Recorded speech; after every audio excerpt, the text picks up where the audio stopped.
Jumpa lagi dengan saya Aris Setiawan.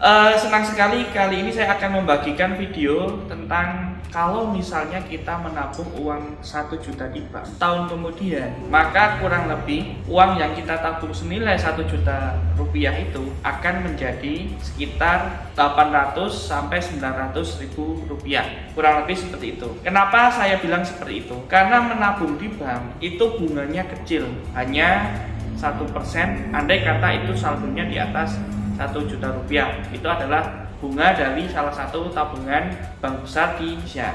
Namun bunga tersebut itu tidak mengcover biaya-biaya administrasi bulanan rekening kita, sehingga lama-lama saldo yang ada di rekening kita justru bukannya bertambah tapi malah berkurang. Kenapa? Andai kata misalnya di biaya administrasi bank itu setiap bank berbeda-beda dan produknya juga berbeda-beda, maka range biaya administrasi pun berbeda-beda. Mulai dari yang terkecil mungkin di 7.500 sampai yang 20.000 rupiah. Andai kata semisal kita rata-rata 10.000 saja setiap bulan, maka setahun biaya administrasi bank menjadi 120.000. Kalau semisal bunganya mendapatkan 1%, maka hanya 10.000. Maka andai kata dikurangi pun itu sekitar 890.000 rupiah. Itu kalau kita endapkan selama 1 tahun.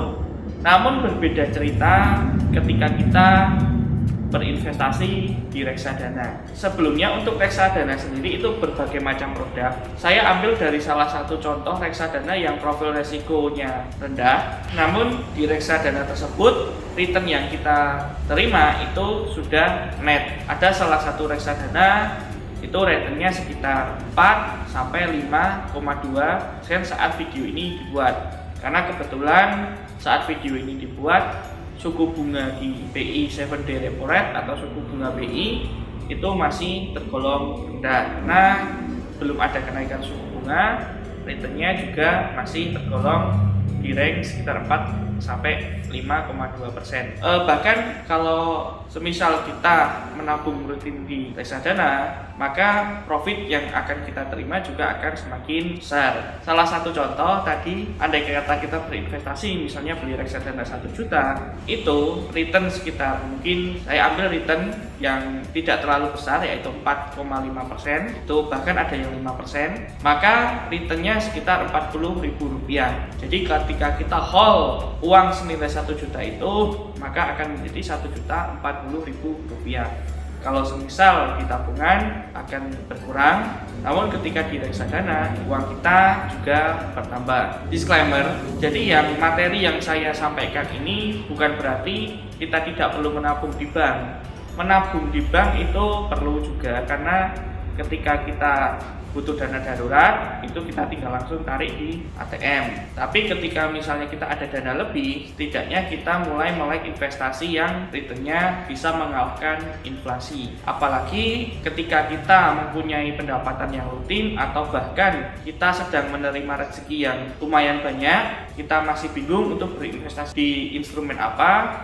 Apalagi sekarang rawan investasi bodong yang mengatasnamakan investasi yang dijamin dengan regulator-regulator tertentu. Namun kita belajar dari kasus-kasus yang sudah ada, lebih baik kita cenderung memilih investasi yang cenderung aman, dijamin oleh OJK, dan terutama kita bisa melakukan aktivitas investasi itu secara mandiri. Jadi tidak perlu kita berinvestasi lewat orang lain.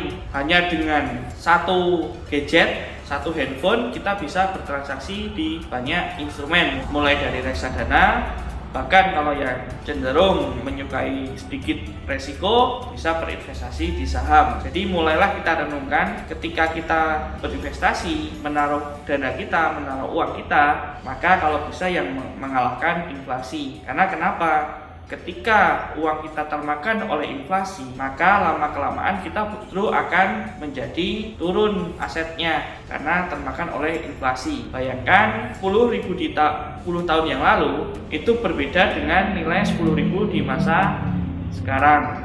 Mungkin dulu saat 10.000 kita bisa membeli 2 mangkok bakso, namun sekarang 10.000 mungkin hanya satu bakso bahkan kurang lebih seperti itu. Dan inflasi itu setiap tahun ada, kecuali ketika kondisi ekonomi sedang kurang bagus. Namun ketika ekonomi bagus, inflasi itu pasti ada, dan inflasi itu menjadi musuh ketika kita tidak cerdas dalam keuangan dan kita tidak berinvestasi. Sekian video dari saya, jangan lupa like, komen, dan share.